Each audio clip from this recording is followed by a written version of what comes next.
Recording started. Okay, so should be able to get started here. If you have any questions as we go through the session, there is a chat box where you can post something, and you can ask me a question in the chat box. You can also ask me something in the Q&A box if you see the Q&A. Either one, I'll check periodically to see if there are any questions as we go along. Okay, and so I'd like to start off by in a word of prayer, and then we'll get started. Dear Heavenly Father, I thank you for this opportunity that we have to meet together, and I pray that you bless this next hour as we learn more about statistics. In Jesus' name, amen. Okay, so what we're going to be learning in this webinar, a couple of things. One is we're going to look at how to take the data from my math lab and transfer it to Excel, because Excel can help us with some of the plug and chug involved in calculations with statistics. We're also going to construct a frequency distribution, relative frequency distribution, histogram, and frequency polygon. We're going to take some data and calculate mean, median, mode, range, standard deviation, and coefficient of variation. And we're also going to take a look at Chebyshev's theorem. So there's a lot of things crammed in the next hour, but I'm hoping that this gives you a really good handle on the chapter on statistics. So if you notice when you log into my math lab, if you notice the icon near the data, I put a big arrow pointing to it.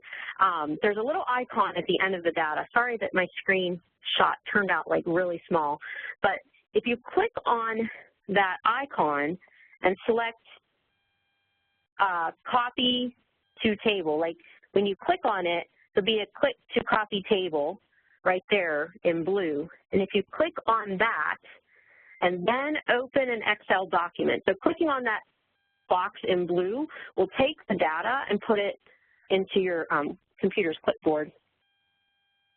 So then you open an Excel document and put your cursor in cell A1, and A1 is like right there. A1 is column A, row 1. Put your cursor in there and do right-click, paste.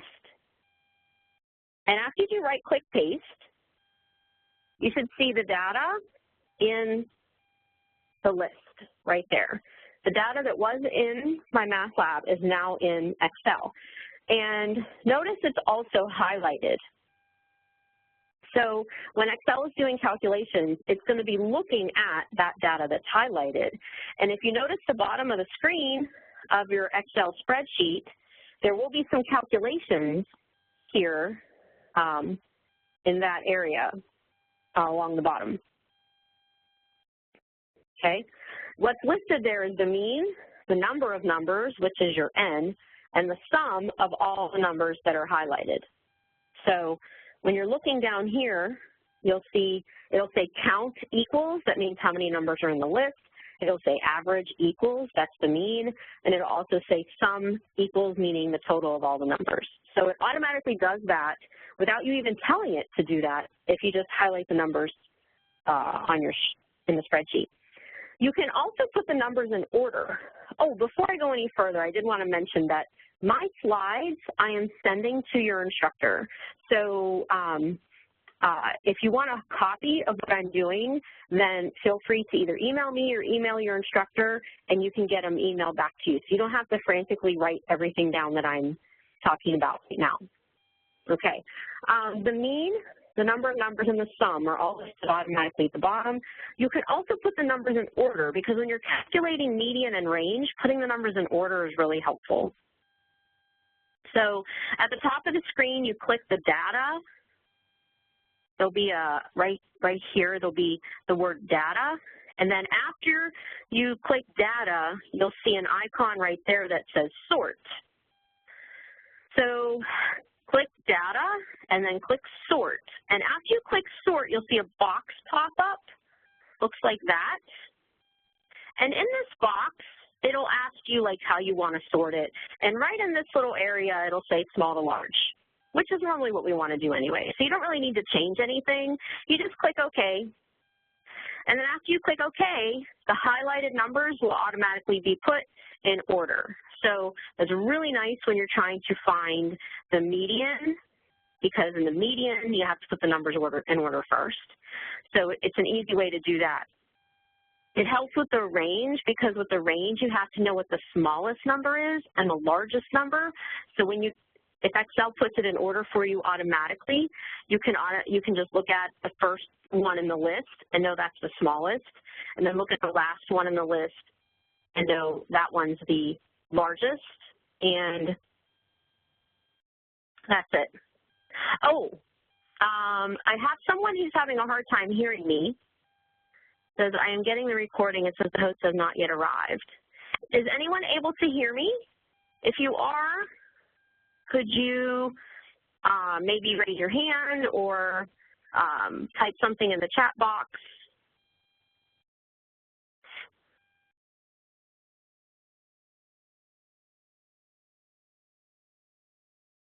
Okay. Okay. So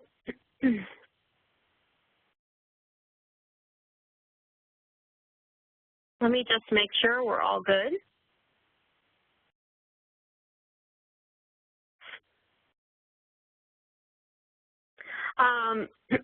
When finding the median, it helps to put the numbers in order. Okay. So let's start with some examples. This is the data from asking 28 people to pick a number from 1 to 10. So since I asked 28 people, n is equal to 28. So there's my list of 4, 7, 2, 7, 6, 3, 1, and so on. Okay. So we need to find the mean, median, and mode in the list of numbers. And when you find the mean,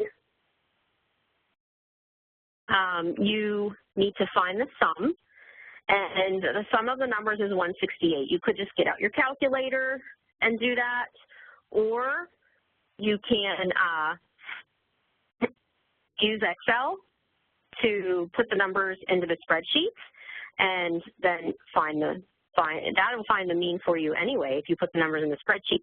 But if you're going to do it without Excel, you want to add up the numbers, and the mean n is the sum divided by n. N is 28 because there's 28 numbers, so I take 168 divided by 28, and it gives me 6. Okay. Now, to find the median, we need to put the numbers in order first. And I used Excel, which is why the numbers here look really small. I wanted to be able to fit them on the screen, but I see that the numbers are put in numerical order. And the median, notice where I put the arrow here. The arrow is where the median is, because the median is in the middle, which means with 28 numbers, I had to do 14 on one side and 14 on the other side. And so the arrow shows where there's 14 up here and then 14 here. So the median is the number in the middle, and you may think, well, the arrow's not pointing at a number, so what is the number in the middle? Well, when you have an even number for n is 28, then that's going to happen. When you divide them in half, your arrow's not pointing at anything. You have to find that number. And so what we do is we take the two numbers in the middle and we average them, add them together and divide by 2. So we just need to find where that is by averaging the two numbers in the middle. And so that's 6 plus 6 divided by 2, which is 6. So the median is 6 as well. It won't always be that the mean and the median are the same. It just happens to be with this example that you end up with a median of 6. Okay. To find the mode, you look to see which number occurs the most. When the numbers are in order, it's easier to find the mode, because if you're looking at your list of numbers like that, you have to kind of tally things up to figure out which one here is occurring the most. It's kind of hard to read this way. This is where Excel can really help us, because when you look at a list in order, you can tell, you know, where the smallest number is, where the largest number is, where the number in the middle is. You can also see which one occurs the most. And looking at my list,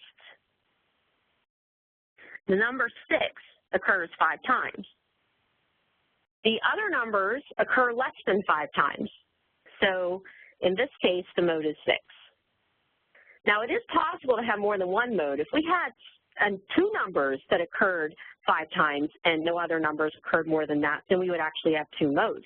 It's also possible to have no mode, because if there's every number, let's say, occurs the same amount of times, there's nothing that stands out, so it would be no mode. So it's possible to have no mode as well.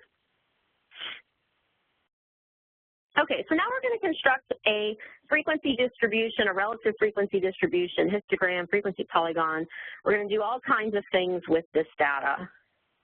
And setting up a frequency distribution, it means setting up a table, okay? And we have class limits, which basically each row is a class. And when I'm going to tally how many times the numbers 1 and 2 occur, I'm going to tally how many times 3 and 4 occur. So let's go back to our data, and it's much easier to look at in this format where the numbers are in order. And I notice I have the number 1, I have the number 1, and then I have the number 2 written twice. So for the row in my distribution that says the class 1 to 2, I want to put 3 tallies, because I have a 1 and then a 2 and then a 2.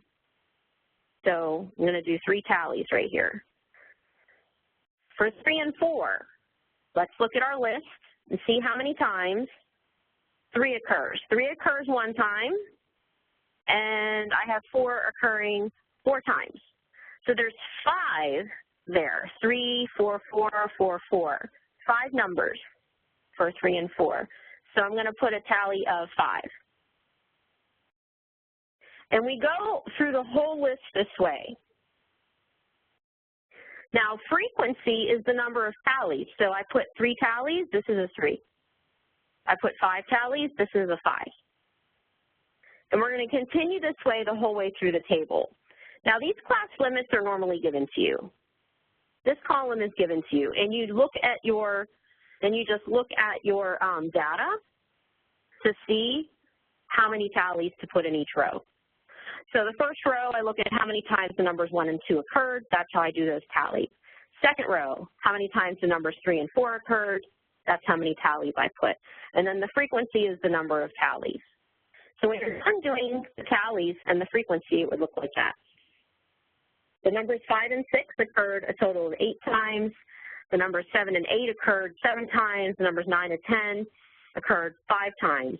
Now, when you add the frequency, you should get 28 because there's 28 numbers in the list. Just to make sure you didn't miss anything. For instance, if I added the frequencies and got 27, I would see that I missed one along the way, because every item in your list should be somewhere on this table. Okay, so we have 28 numbers in the list, so my frequency should add up to 28. I should have 28 tallies. Okay, and if you add it up, we do have 28 tallies. Now, relative frequency, the formula for relative frequency is you take the frequency divided by n, and then multiply times 100 because it's a percentage. So for the first class, the frequency is 3. So I would take 3 divided by 28 and then times 100. For the second class, 5 divided by 28 times 100. And you're going to do that the whole way down the table, and you should get it, beginning percentages, okay, because you're multiplying 3 divided by 28 is a decimal, times 100 makes it a percent. So you end up with percentages, 3 divided by 28 times 100, right here. Then 5 divided by 28 times 100. then 8 divided by 28, 7 divided by 28, 5 divided by 28. So your n is 28 because you have 28 numbers, and you're taking the frequency divided by 28 times 100. And that gives you the percentages so that you can see, okay, about 28, 29% in the list are the numbers 5 and 6. About 10 or 11% in the list, we're looking at the numbers 1 and 2. So you can get kind of a breakdown in how the data is divided up. You can see where the smallest amount is. You can see where the largest amount is. You can see things like there's nothing above 30%, so it is pretty well spread out with the different classes. Now, how do you make this into a histogram? Well, when you're doing a histogram, this goes along here. When you're doing a histogram, the bottom part of the graph, a histogram kind of looks like a bar graph because there's bars coming up, but there's no spaces between the bars. So my histogram, I have the classes go along the bottom of the histogram, and then the frequency is what goes here. This is going to be the frequency off to the side. So this would be 1, this would be 2, 3, and so on.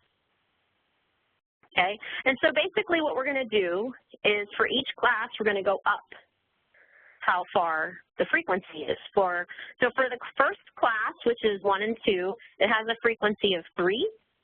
So I'm going to come up and fill in 3.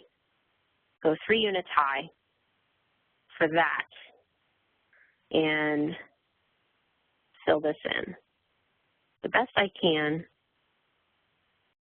here. And then for the next class, 3 and 4, that was 5, frequency of 5. So I'm going to come up to 5. Actually, I'll make it a different color so these things don't all blend together. Because when you're doing a histogram, there's no spaces between the bars. A bar graph does have spaces between the bars. So they look the same, but that's the main difference between them. And then 5 to 6 had a frequency of 8. So that one, I'm going to come up 8, which is like here, fill that in. And then 7 to 8, that one had a frequency of 7. So go up 7 units. And then the next one, the class of 9 to 10, that one had a frequency of 5. So that comes up to 5 units up. So there's my histogram. Bars coming up, the frequencies on the left, and the classes are along the bottom. Now, to do what's called a frequency polygon, we are going to look at the top of each of these bars and find the midpoint of each bar, 3, 5, 8, 7, 5. We're going to find the midpoint. I'm just going to make these all the same color so the midpoints will stand out. 8, 7, 5. You'll be able to see the frequency polygon a little better. Okay, so for the top of each bar, I'm going to highlight the middle of the bar. So there's the middle, there's the middle, there's the middle, there's the middle, there's the middle. Now, to the left and the right of mine, I'm also going to highlight the middle of the x-axis. So I have a bunch of points. These are the points that you connect, like connect the dots, like that. And so what I have there in black is the frequency polygon.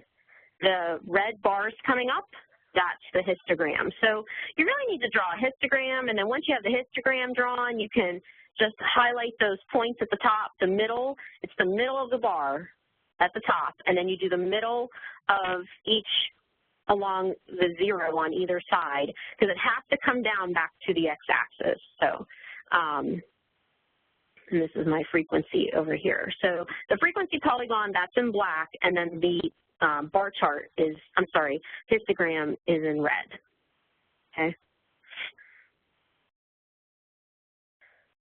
Now we're going to take a look at another frequency distribution, but we're going to do something different with it. We're going to find the mean, median, and mode.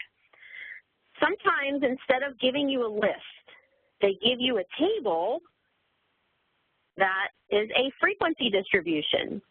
Now, it is a compressed way of writing the list.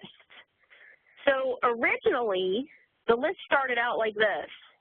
There's 3 2s, there's 1 4, there's 8 6s, there's 4 8s. Originally, that's what it looked like.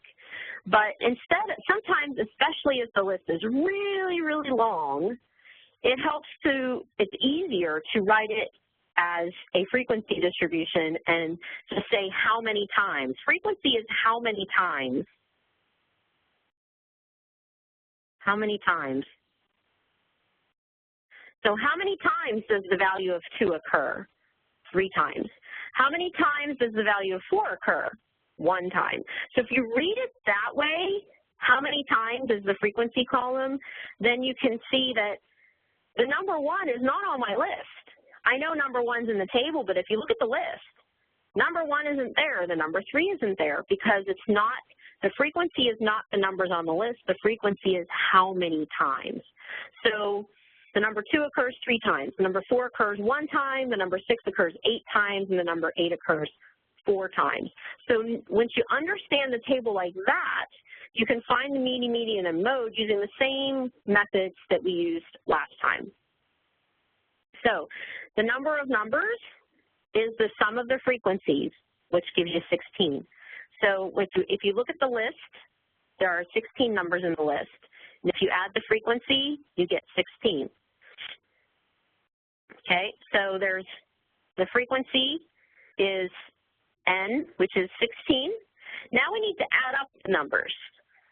So when you're adding the numbers, I could do 2 plus 2 plus 4, 2 plus 2 plus 2 plus 4 plus 6 plus 6, and so on. I could do it like that, but to save time, I'm going to multiply things. For instance, instead of writing 2 plus 2 plus 2, I'm going to do 2 times 3. Instead of writing all these 6's being added together, I'm just going to do 6 times 8. Instead of adding all the 8's together, I'm just going to do 8 times 4.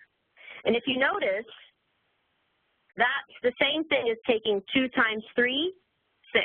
4 times 1, 4. 6 times 8, 48. So you can, using your frequency distribution, come up with the sum by multiplying 2 times 3, 6, 4 times 1, 4, multiply those, and then add it up, you get 90.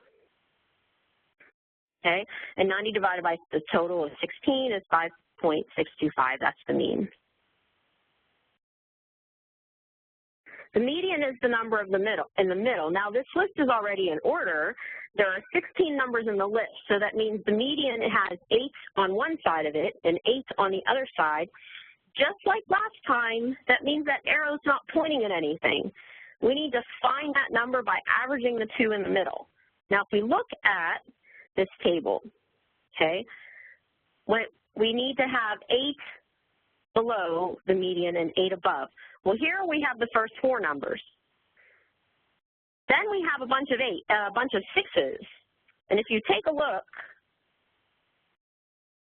at it written this way, see there's the median right there. It's in the middle of all those 6's. Well, when you take 6 plus 6 and divide by 2, you get 6.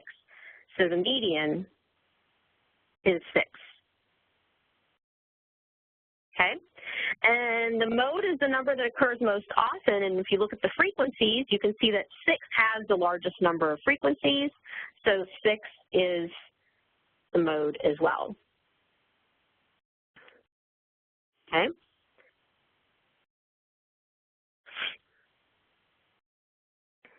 All right, let's find some other calculations, the range, standard deviation, and coefficient of variation. I'm coming up with a different data list now. This is a different data set. It has less numbers in it. It'll make things a little easier with these calculations.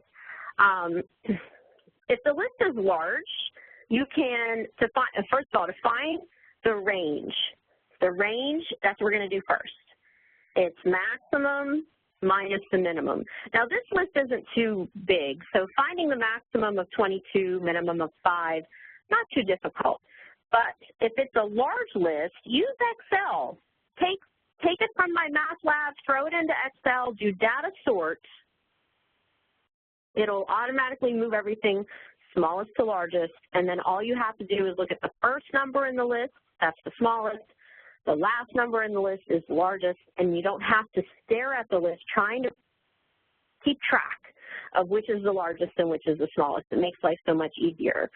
But since this list isn't that big, it's not hard to figure out that the max is 22 and the min is 5, and you subtract and get 7. So that's the range. Now for standard deviation. Standard deviation has 6 steps, I believe. So I'm going to take you through each one and then summarize. Okay? The first step in finding the standard deviation is to find the mean. So in this data set, the sum is 90, and there's 9 numbers, so the mean is 10. So we're going to need the mean. We have to find the mean first because we need the mean to do the next couple of steps. And the next couple of steps are easiest done with a table. It's really hard to do this unless you make a table. So when you're doing standard deviation, first thing, find the mean. Then make a table with these 3 columns. The data, which was given to us, deviation from the mean, and deviation squared. Now, deviation from the mean just means how far is that number in my list away from 10, the mean of 10. So notice what I did here in this column. I took each one of those numbers and subtracted 10 because the mean was 10. That's why you have to find the mean first. So I find the mean of 10, and I take every single number individually from my list, and I take minus 10, and I get a number. Some of them are positive, some of them are negative. But it's okay to get some positive and some negative. And you have to do that for each and every item in your list, which is why I chose a list that only had 9 numbers in it and didn't have like 25 because I'm trying to fit it all on one screen here.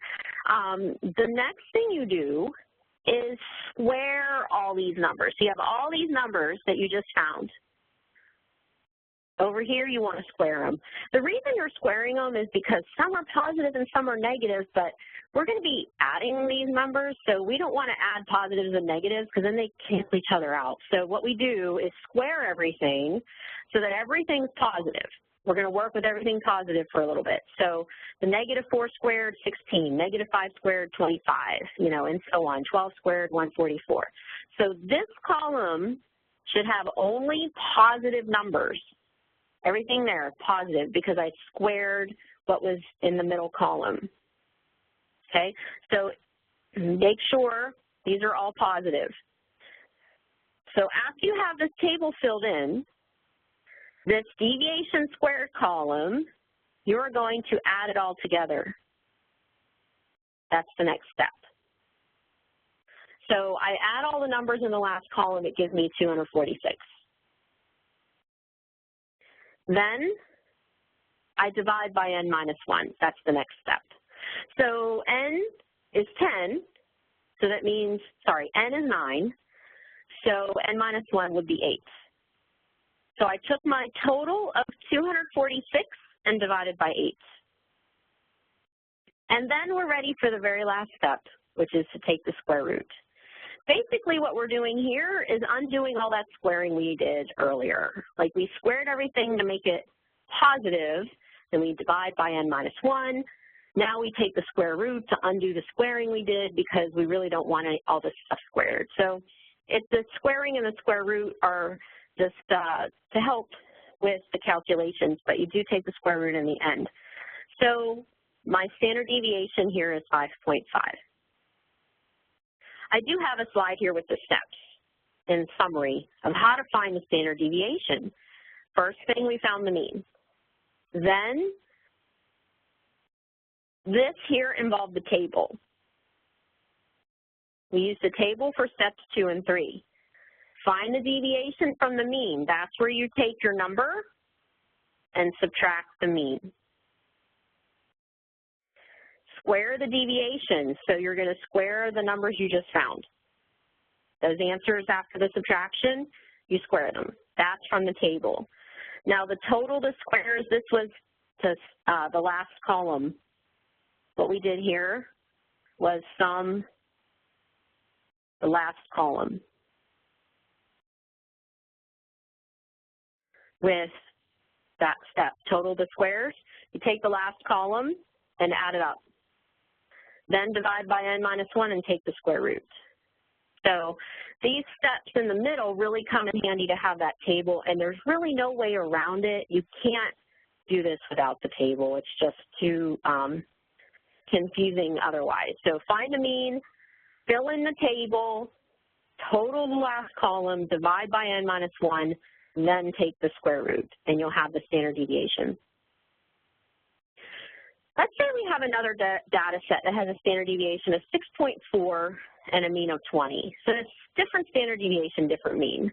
Does that mean that the standard deviation of 5.5 is smaller, has less variation when compared to the other data set? Because standard deviation really has to do with like consistency around the mean, like how close are your numbers to the mean? And if your standard deviation is large, that means you have numbers all over the place. If your standard deviation is small, that means things are really consistent around the mean and there's not a lot of variety, okay? And it is useful sometimes to compare two standard deviations, but how can you do that when the means are different? Also, what if one standard deviation is in, let's say, meters and the other standard deviation is in pounds? How can you compare meters to pounds? It just doesn't even make sense. So we need something to level the playing field so that we can compare two standard deviations and we're comparing the same thing to the same thing. And that is why we have what's called the coefficient of variation. It's a formula where you take the standard deviation divided by the mean times 100. And what happens is you end up with a percentage. So you're comparing apples to apples here. We're not comparing pounds and meters. We're comparing percent to percent. And we're finding out how much that standard deviation varies around the mean. And since they have different means, it's hard to determine which standard deviation is higher, really. So if you notice with this example, the standard deviation of 5.5 has a coefficient of variation of 55%. Standard deviation of 6.4 has a coefficient of variation of 32%, which is actually smaller because we're looking at how much it varies around the mean. But if the means are different, then it makes it hard to compare just the straight number. You need to convert it to a percent of the mean to see which one has more variability, meaning how far away are those numbers from the mean. And it looks like the second one, which we didn't do the calculations for, I just made it up, has less variation around the mean than the first one, which had a standard deviation of 5.5. So if you're ever trying to compare standard deviations, this is the way to do it, to see which one is more varied. Okay. So basically what I just said is on this slide, it's a standard deviation as a percentage of the mean. Since both are percentages, they can be compared. So the data set we used has a larger relative dispersion than the other one, which had a standard deviation of 6.4. Okay. Now on to one of our last topics for this evening, Chebyshev's theorem. Chebyshev, fun to say. The nice thing about Chebyshev's theorem is it applies to distributions of any shape, okay? So the normal like bell curve you guys have been used to looking at. It applies to that, but it applies to things that don't look like a bell curve. And basically what this is, it's a formula saying that any set of data lying within k standard deviations of the mean is always at least 1 minus 1 over k squared, where k is any positive number greater than 1. So I know that's kind of wordy, so let's take a look at what that means. Let's say this is saying that at least 3/4 of all the values lie within 2 standard deviations of the mean. So standard deviation is, you know, the variation around the mean. Of course, it would be smaller if it's more concentrated, larger if it's more varied, and then at least 8/9 of all the values lie within 3 standard deviations of the mean. So let's just give you some examples, but let's take a look at how you're going to have to work on these in the homework. Oh, sorry. Also, I wanted to give you another example of what it looks like. Okay, so this is the bell curve, and these are the standard deviations. That's 1 standard deviation right there, 2 standard deviations, 3 standard deviations, and so on. Okay, so and this is the mean. The mean's in the middle. That's the mean. And this is the perfect bell curve. And when you look at this, you see within 2 standard deviations of the mean, within 2 standard deviations, that would be from here to here. 2 standard deviations to the right of the mean, 2 standard deviations to the left of the mean. I add up those percentages. If you add up these percentages, you get 95.4%. So in a bell curve, when you go 2 standard deviations right or left, you have 95.4% of the data. But remember, Chebyshev's theorem says if you go within 2 standard deviations, it's at least 75%. Well, with the bell curve, we have that. That is at least 75%. So it could be larger. Let's look at 3 standard deviations. If I go 3 standard deviations, that's here and here, and I add up all these percentages, I get 99.6%, which, according to Chebyshev's theorem, when I go 3 standard deviations, I get at least 89%. Notice with the bell curve, we get 99.6%, which is at least 89%. So this is just one example of how this theorem works, that it's telling me when I add up within 2 standard deviations or 3 or any, if it's like 1 standard deviation or 1.5 standard deviations, I can see how much at least I am dealing with, how much of the data is between those, within those standard deviations, okay?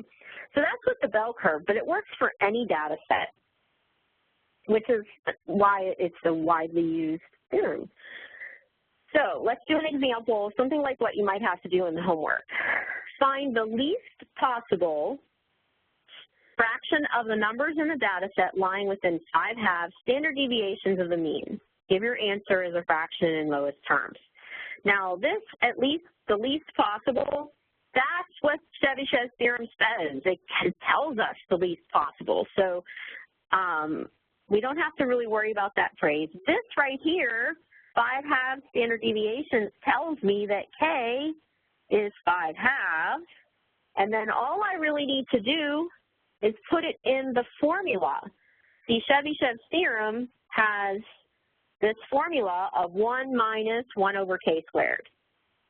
So let me go back to the problem. And k is 5/2, so I have 1 minus 1 over k squared. And I just need to basically calculate this. K squared is 5/2 squared, which is 25 over 4. 1 divided by 25 over 4 is 4 over 25. And 1 minus 4 over 25 is 21 over 25.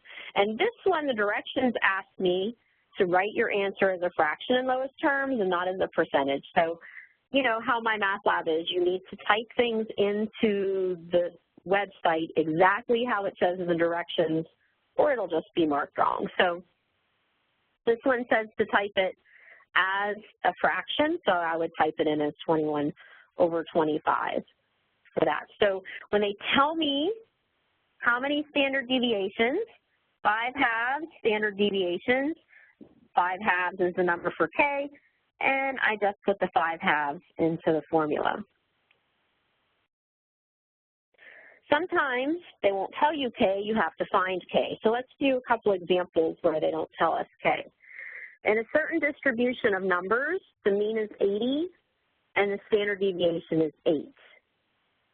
At least what fraction of the numbers is between 64 and 96? Give your answer as an integer or fraction in lowest terms. Well, we have a mean of 80. So this is my mean. And I need to go out here to 96. I need to go this way to 64. So what I need to find is K, which K is how many standard deviations I am from the mean. Well, how many standard deviations? Well, the standard deviation is 8. So how many times do I need to jump 8? Twice, right? If I jump 8 here, I'm at 88. I jump another 8, I'm at 96. How about this way? 2 times, right? 8 again, 8 again. So I'm within 2 standard deviations of the mean. Okay, if I have to use 8 twice here, 8 twice here, so because the standard deviation is 8, how many standard deviations do I need to get to 64? I need 2 of them. How many standard deviations do I need to get to 96?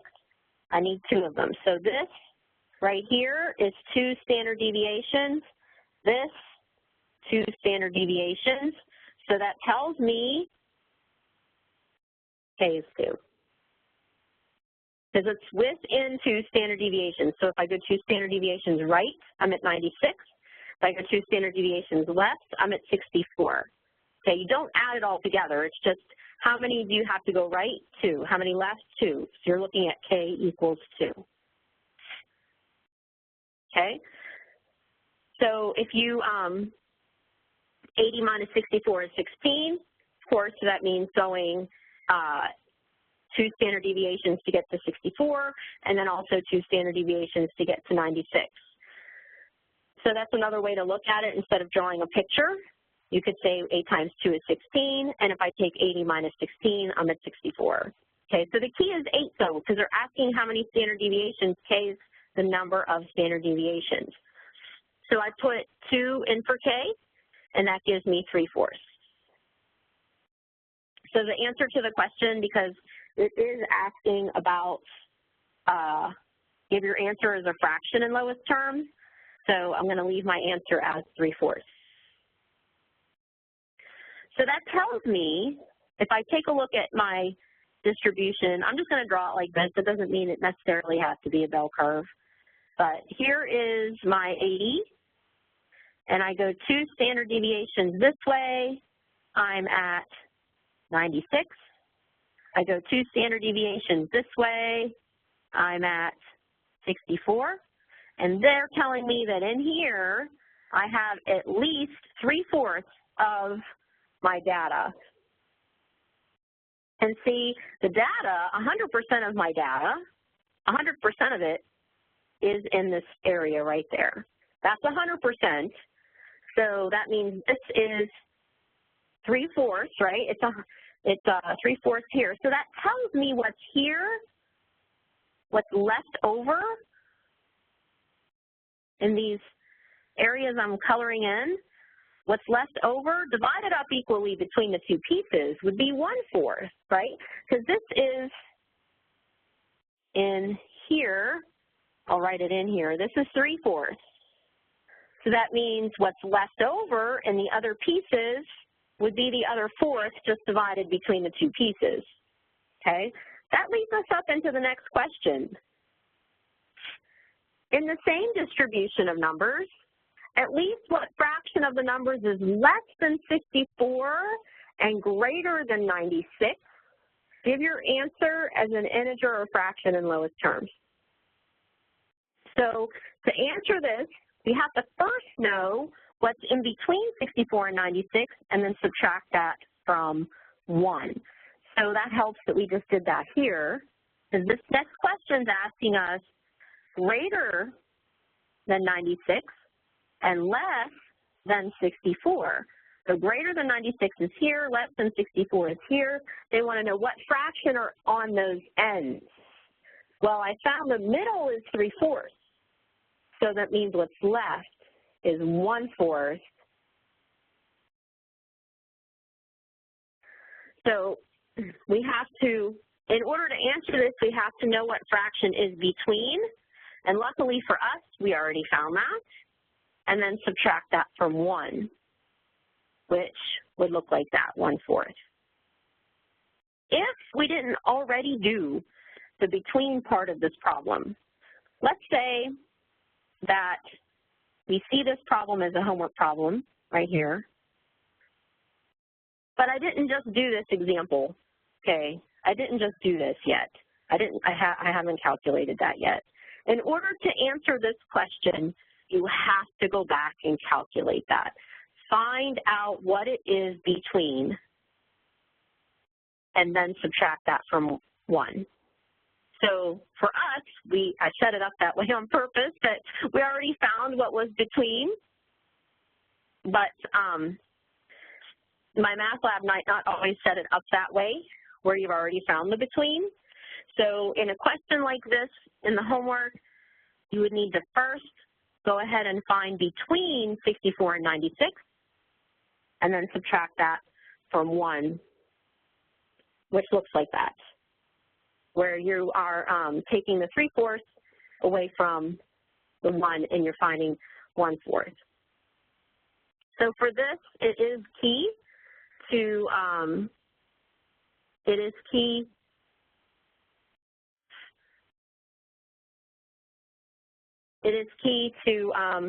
go ahead and find what's between as well. Okay. So just to summarize what we've done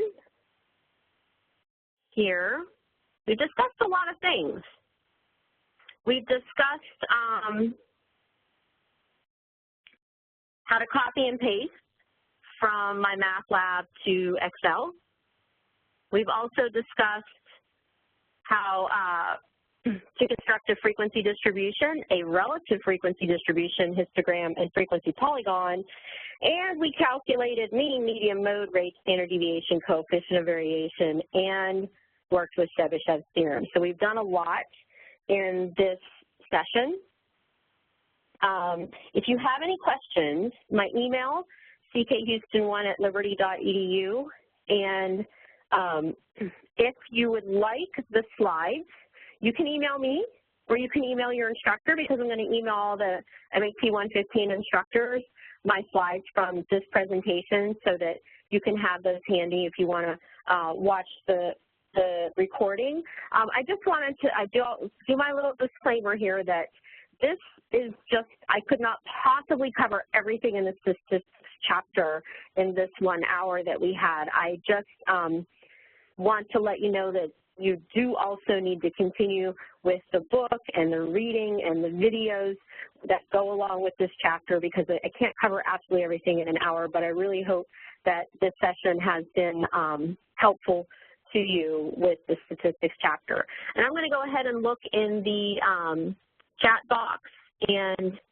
in the Q&A box to see if there's anything, any questions along the way here.